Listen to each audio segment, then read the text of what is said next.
about to recap and review Real Housewives of Orange County. This is season 16, episode 11. Jen and her husband. The secondhand embarrassment, y'all. It hurt. It really hurt. So let's get into this. Episode opens up with Emily and Shane. We know her 8-year-old daughter Annabelle is being baptized into the Mormon faith. Emily was getting on my nerves, constantly calling Shane a good man. You a good man. It reminded me of like Babe in the City when the old farmer, that'll do, pig, that'll do. She kept saying it, and I was like, Emily, we get it. She's just happy that like her kids are having better. Like she's extremely emotional, because she's not very like faith oriented. But because that's not how she grew up, but she's happy that her kids have such a great father like in Shane, and that they're able to have better than what she had. The next thing we see, Jen, I think her name is Tanya or Tom, Heather's friend that we saw in Mexico. Heather and Shannon, they're all in like a little dinner lunch date thing, and Jen wants to tell us about her failing marriage. So she talks about how she told Ryan or whatever the man's name is, like how she was making like basketball references because he's very into sports. But basically they're not communicating. They're not connected. And like I told y'all in the last episode, they ended up splitting after the show wrapped. And after what I saw last night, I know something. I understand now. So Shannon was saying how she wrote David a letter, and because she said that sometimes, you can't get your words out, but writing it down will help. And I guess that's when he left the home, and then he came back after she wrote the letter. Heather was like, she wanted to change the narrative with Terry. She said, we've been together for 25 years. And he would always be like, I know how these arguments are going to go. And she said, I had to change the narrative of how our relationship was going. And they showed a flashback of when she didn't want to serve onion rings like at a dinner party. And we know Heather is very controlled about her dinner parties. But the next thing you know, she ended up actually showcasing onion rings at the dinner party for Terry. And he was happy because it was like, okay, she took my feelings into consideration.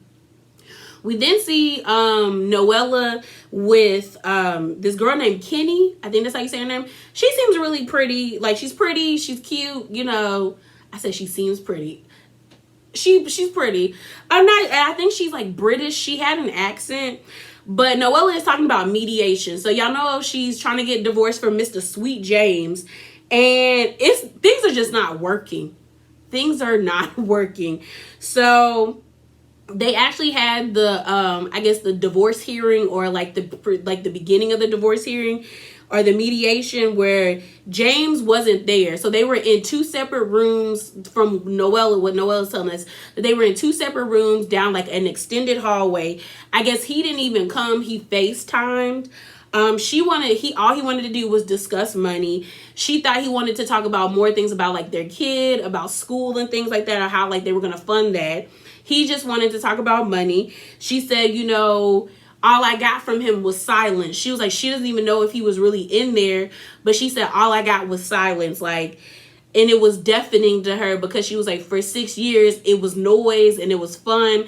And now we're at this point where it's just nothing but silence. And it hurt her. And then she was just like, I'm so glad I have friends like you. And she's talking to Kenny to help me out. Here's my thing about Noella. Does Noella not have friends? Like, and that's a serious question, because every time we're like she's always referencing like friendship, friends, how she needs her girls, how she needs her friends to be delicate with her. And it makes me feel like, girl, do you not have them? Or are you not good to the people that you claim to be friends with, and they just don't fool with you like that? Or are you, because I don't know, Noella gives me con artists. Like, she really does. She really does. Certain things that Noella does, I don't buy. And I'm not sure if sis really do got friends. Or maybe she's looking for things from the people that she claims that, like, let me get my words right. I'm thinking that maybe Noella does have friends, but maybe she's realizing in this situation that like the people that she has been calling her friends aren't really the friends that she needs in this type of situation. Maybe they're just friends that you hang out with, because there are friends like that. Everyone has friends for certain things. Like you have your friends that you can have like deep philosophical conversations with. You have ones that like, y'all can talk and like, talk about dumb stuff and have a good time. You have friends that you go out with. Like everybody has certain friends for certain things. And maybe she realized that like all of her friends are just like friends to go out with. They're not friends that she could really be vulnerable and vulnerable with and just be open about this situation. Or maybe they just don't believe how serious it is, because after I read those court documents, it's kind of like things about Noella are like they shaky. They real shaky. Because you and James got married while he was still married to somebody else, and then traveled the world, like going to like I think what I remember, I think it was like Singapore, Dubai, and all that stuff. And for you to act like you didn't know that you couldn't use a passport card instead of an actual passport to get into Mexico, that's hard to believe, girl. That's hard to believe. Gina and Heather. Somebody said this on Twitter, and I wish I would have got the person's name, but they were like, you can tell Heather really sees Gina as a pet project. And I was like, that's what it is. That's really what it is. So Heather's over at Gina's home, and they're trying to revamp Gina's wardrobe. They said something about 6 kids being at her house, and I thought she only had 3, but I guess that means that Travis's kids also either live with them or come to stay with them periodically throughout the year. But I was like, that house ain't big enough for 6 people. Well, not even 6. That's 8 people, because 6 kids and 2 adults. That's too much. So Heather brought these cute little pink jackets. They were really cute, leather jackets. And basically, they're just going through Gina's wardrobe. Now that she's started that skincare line, they're like, we're trying to, what's the word? Like evolve her, basically, like update her style. And it was cute for the most part, but it's very much like you can tell that like Gina has Heather on a pedestal, and it's like it's weird because it's like, sis, stand up. Like that video, stand up. It's like, stand up. Like you can tell she's weak, and it's annoying. It's really annoying. They start, she showed her prom dress. I don't even know if I still have my prom dress. You know what? My mom has me and my sister's prom dress. She probably need to let it go. Y'all know, going off on a little tangent, I had to try on 36 prom dresses until I found the right prom dress. If I ever get married, I already know I'm going to be annoying. I'm annoying. Because there were so many, I was like, I don't like that. I don't like, oh, I know my parents still bring that up. My mama said I was so annoying. I give her that. I was annoying. I was highly annoying. So we then see her wedding dress. And like, I don't know. I think Gina still slightly cares about Travis, but because of the physical altercation and it being so public, I don't think she wants to go back to him. Because I feel, not Travis, what's that boy name? I think his name's like Mac or Mark, whatever her ex-husband's name is. But and you shouldn't go back to someone who abuses you. Like we just know that. But I guess they're in a good place. I just feel like, why do you still have it? I get there's still like emotional connection to it, but like after somebody like physically like accosts me, I burn it to the ground. Set fire to the. I just lit the dress on fire. Matches, whoosh, all of that. I would have burned. We would have had a burner dress party, but they're planning on giving the dress away. I was like, I wouldn't want that dress. You're gonna give people bad juju. So the next thing we see is the reception after Annabelle's christening.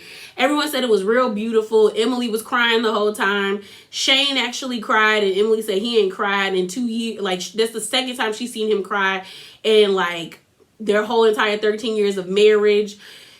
He said some really beautiful things about, like, I guess during the christening that like it touched Emily in her heart, and she was asking him like, did you write that? And he was like, no, the spirit took over. And she was like, the spirit. I said, girl, sometimes that happens. Sometimes it really like, you don't know what to say, and then you just start talking to people and then it just comes through you. I do believe that's spirit. So then we see Lizzie, who was like an old cast member. I was like, okay, she looked good. And like I said, Emily was emotional. We then see Gina and Travis. Then Emily being messy tells Gina about what Shannon, like, tells Gina that she told Shannon what she said, that Shannon is jealous of her relationship with Emily. And Shannon was like, you care too much. Like, you think too much of yourself. And Gina was like, she was really pissed off. And she was like, F Shannon. And I'm like, Gina, why do you want Shannon to be jealous of your relationship with Heather? Because she's not. And it's like, Gina just wants an issue with Shannon. Like, why would she care that I don't get it. I really don't get it. It's like Gina wants an issue with Shannon. And it's like, are you having an issue with Shannon because you want to buddy up to Heather? But Heather and Shannon seem to be okay. So it's like, what is this point of you constantly saying these things? And then she was in the confessional talking about she was happily, like, Emily told her, because she was like, I know if I told Emily something, she's probably gonna tell Shannon. And she's like, I'm not mad about it. And I'm like, Gina, you're a dumbass, because no one's like, you look like a flunky to Heather. Why would anybody be jealous of you being a flunky? Like, you're a flunky. Like, you are somebody, like, you're a teacher's pet. No one's jealous of that. And we've seen Shannon be jealous, and she's really not. And I think you're just pressed that she's not jealous. Then we see Shannon and John together. I like Shannon and John together. I was kind of when they was talking about their intimacy levels, but it was nice to see Shannon happy.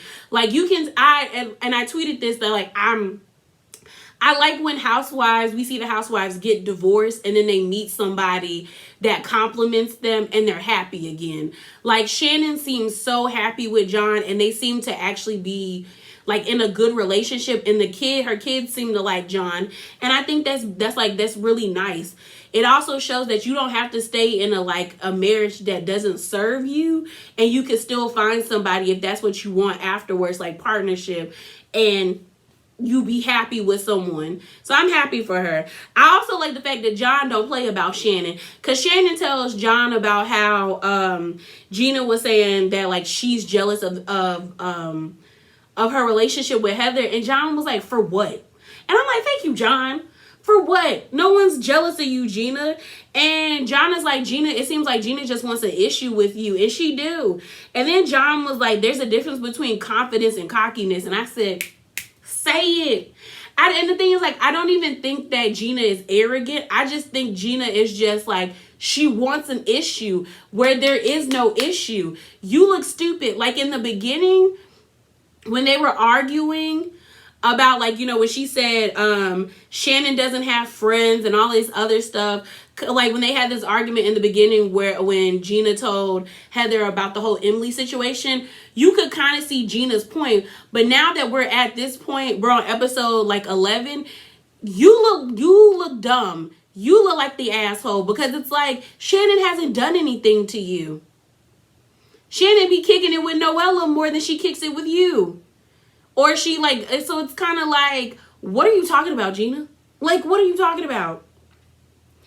Like, this dinner party was so cringy. It was so cringy. Like, I felt bad for Ryan, and I felt bad for Jen. I was like, it's time to tap out. It's time to tap out. So Ryan don't want to be there. He rather be shirtless with no socks on, holding Mr. Puppers, walking around the house, watching his kids play. He don't want to be there. So they're having a dinner party at Heather's house.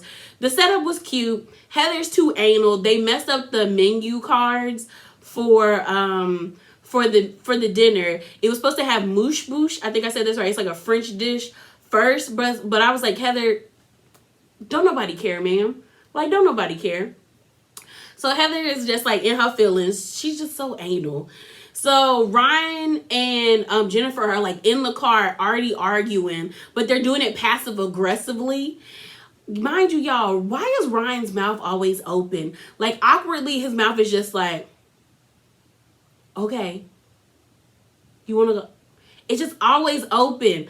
And you know what? The internet is a horrible place. It's a horrible place. Y'all, someone on Twitter said Ryan looks like the guy off of one of the robbers or one of the home invaders on Home Alone. And he do. He really do. Now every time I see that man, I see that. I hate y'all. I was like, and it reminds me of what my friend always says. She says, every day I be out here fighting for my position in heaven. Because I said, y'all are horrible. So they get there. They get to Heather's home. It's awkward. It's awkward. It is just awkward. Like, you can tell Ryan is either socially awkward or he just really don't want to be there. They're like, oh, do you want anything to drink? You want any champagne? And he's like, no, I'll just take water. And they're like, okay. And then Jen is like trying to overcompensate for him. And she's like, you know, he doesn't drink. He's never drank in his life. And I'm like, Jen, calm down. Calm down. So, so Terry is like, you don't drink nothing. He said, so you do drugs, cocaine, weed? You know, I said, Terry, not cocaine, weed, heroin. Sir, calm down. Ecstasy. He was just going down the list of drugs. And we end up finding out that he likes to gamble. Like, he used to gamble, like be a professional gambler before he got married to Jen and they had their kids. And so once he got married to her and they had their kids, he stopped doing it. And now he does a whole realtor thing. So now he's at home full time with the kids. So then we see Nancy and what's her name? And Michael come. So everyone that Heather invited were like their married friends who've been married for like 10 and 20 years. No, I think they said 20 and 40 years, trying to give Jen and Ryan encouragement. And Nancy looked like Vicky Gunvalson and Kelly Dodd like smushed together with Play-Doh. Like, she looks exactly like them. And that's no shade to Miss Nancy, because she seemed like a nice lady, but she looked just like them. So, because at first I was like, oh my gosh, she invited Kelly to her house. I said no, because Heather hate Kelly and Kelly hate Heather. So that didn't happen. So they're all sitting down. They're all introducing each other. Like, you know, they're doing introductions. And they're eating. Jen is white girl wasted. Like, they show like she didn't have like 5 or 6 things of like wine and champagne. She drunk. She is drunk. Words are slurring. In Housewives, once they put subtitles, sis, you lushing it out of here. You was drunk. So, like, they're all talking. I don't know how they got onto this, but Jen makes this horrible joke about, let's give a toast to ladies' underwear, which everyone at the table was like, huh? What? It was awkward. Then they start talking about like children. Then Ryan, I would have divorced Ryan that night. Don't you ever embarrass me. His grown self made a bib out of the napkin, and everybody at the table is looking at him like, you a grown man. Why are you doing that? And I'm looking at him like, and Jen is like, can you not? Can you not? He was like, I don't want to mess up my shirt. And I'm like, first of all, his shirt was black. So they're really like, even if he got something on the shirt, it was black. And it looked like a sports shirt. And those types of shirts are made to like get dirty and then dry very quickly, like with sweat. So I was like, oh, no. You're not about to embarrass me like that. I would have been like, divorce. Don't you ever. So then she's drunk. Like, Jen is drunk, like drinking, words slurring. And then they start talking about, one of Heather's friend brings up like this cute little thing about, he was like, you know, my dad said, the way my mom and him stayed together, he always woke up saying sorry to my mom. And so it was funny. So then everyone's laughing and giggling. Then Jen interjects about how Ryan proposed to her, how she was pregnant. Like, they had 3 kids before. She got offered a job at Harvard. And she was like, I'm not gonna, like, I give her props because, like, she ain't, like, dull, like, you know, not pass up the opportunity to work at Harvard. It's Harvard. So she's like, no, I'm gonna go to Harvard. And then Ryan, like, proposes to her. And everyone's like, okay, that's your side of the story. What's Ryan's story? So they kept, everyone, like, Heather kept pressing Ryan to tell his side of the story. And he was like, we're just going to go with what she says. But you could tell he's uncomfortable. And then Janice keeps, like, interrupting him. And it's like, oh, this is mad uncomfortable. Like, mad uncomfortable. Like, everybody at the table is looking at them.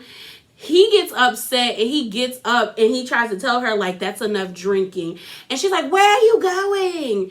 And, like, words are slurring. He gets up, takes his phone and goes and sits in the other room. And he's like, Like, I don't know who he texting, but you could tell he was uncomfortable.